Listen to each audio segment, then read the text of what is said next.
When people hear the word tsunami, they often think of enormous walls of water crashing ashore with unimaginable force, swallowing coastlines and transforming landscapes in minutes. Yet in the world of natural disasters, there's something even more formidable: the mega tsunami. To understand how big a wave can actually get, we need to dig into what separates an ordinary tsunami from something that verges on the unthinkable. Tsunamis themselves are fearsome enough. Most are triggered by underwater earthquakes, volcanic eruptions, or even landslides under the ocean. Unlike wind-driven waves you might see at the beach, tsunamis are formed when large volumes of water are displaced, creating massive energy that travels across entire ocean basins. In open water, a tsunami wave can pass a ship almost imperceptibly a few feet high, moving at the speed of a jetliner. But as that energy enters shallow coastal waters, the wave slows, grows taller, may transform into a towering surge, sometimes 30 feet, 50 feet, or more. Take, for example, the devastating 2004 Indian Ocean tsunami. The initial wave in some places didn't surpass 30 feet, but its power, combined with subsequent waves, led to more than 200,000 deaths across 14 countries. In 2011, the Tohoku earthquake off Japan unleashed a wave more than 130 feet high at its peak, overwhelming seawalls and leading to the Fukushima nuclear disaster. These events are what most scientists refer to as ordinary tsunamis, generated by seismic shifts or volcanic activity beneath the ocean. But even these ordinary events are exceptional by any standard of human experience. So what, then, is a mega tsunami? A mega tsunami is not formally defined by the scientific community, but the distinction is generally reserved for waves that far exceed the size and reach of typical tsunamis. Instead of 30 or even 100 feet, mega tsunamis can reach heights of several hundred, or, in extraordinary cases, over 1,000 feet. It's unlike typical tsunamis, which are generated by seismic events on the seafloor. Most mega tsunamis result from colossal landslides, or the sudden impact of massive objects like asteroids. In these events, enormous volumes of rock, ice, or earth plunge into water, displacing so much of it at once that the energy creates waves of staggering proportions. The best-known real-world example is the 1958 Lituya Bay event in Alaska.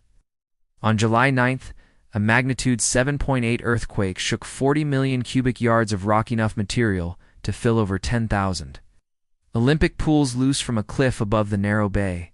When that debris slammed into the water, it produced a wave that reached a record-shattering 1,720 feet, stripping trees and soil from the opposite shoreline up to 500 meters above sea level. No modern city was in its path.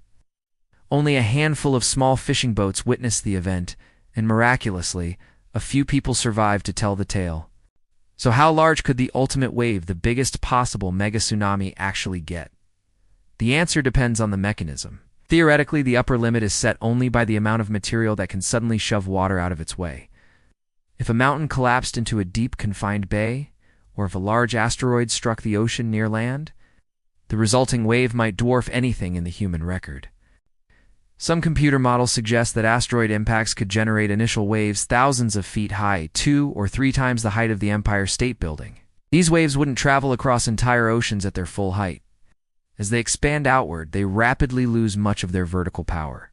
But near the point of impact, the devastation would be unlike anything ever recorded.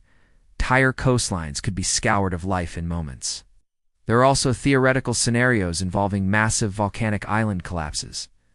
The flanks of certain islands, such as La Palma and the Canary Islands, or Hawaii's Mount Kilauea, could someday give way in a catastrophic landslide.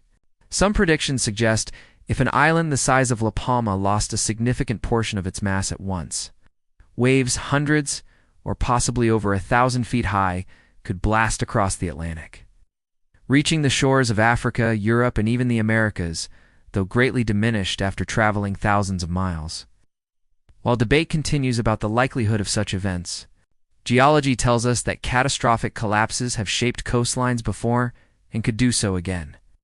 But would such a mega tsunami travel as far as a normal tsunami? Here, nature offers a slim margin of hope. Although mega tsunamis start far higher than their tectonic cousins, their waves disperse energy quickly and tend to lose their height more rapidly the farther they travel. Still, for those caught near the impact, such waves are all but unsurvivable. In the end, most tsunamis that threaten human populations are already terrifying enough, massive, fast, and deadly. Mega tsunamis remain deep in the realm of geological rarity. It is history and prehistory attest, they are not impossible. What keeps these waves mostly legendary is timing and chance rare, conjunctions of seismic violence and geography. But were such an event to occur in the modern world, the destruction would defy imagination. As our coastlines become ever more crowded and our engineering ambitions taller, the prospect of the ultimate wave stands as a stark reminder. While we may measure and monitor the hazards of the sea, there are some forces that dwarf even our darkest legends.